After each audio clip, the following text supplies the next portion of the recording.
আজকে আসুক মজা বুঝবো। এত লেট। সরি একটু লেট হয়ে গেল। তোমার সাথে আমার কোনো কথা নেই।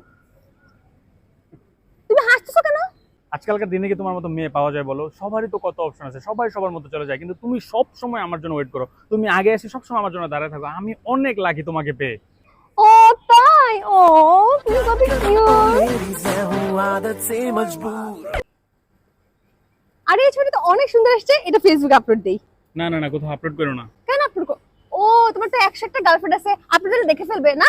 আরে না রে বাবা, বর্তমান পৃথিবী থেকে আমাদের মতো পিওর রিলেশন কারা আছে বলো? আমরা যদি ফেসবুকে ছবিটা আপলোড করি তাহলে তো মানুষের নজর লেগে যাবে। ও তুমি কত ভাবো আমাদের রিলেশনশিপ নিয়ে। ঠিক আছে, কোনো ছবি আপলোড করবো না। হ্যাঁ ভাবতে হয় আসলে। আর আমি তোমার বেস্ট ফ্রেন্ড থেকে শুনলাম তুমি নাকি কালকে রাতে মিমের বাসায় গেছিলা, হ্যাঁ গিয়েছিলাম। কিন্তু ও নাকি রাতে একা ছিল। এর জন্য তো গিয়েছি। মানে কি? বে বউ আমাকে কাল রাতে ফোন দিয়ে বললো যে ও বাসায় একা আছে, ভয় পাচ্ছে, বুঝছো? আমার একটা রেসপন্সিবিলিটি আছে না ওর প্রতি, বলো?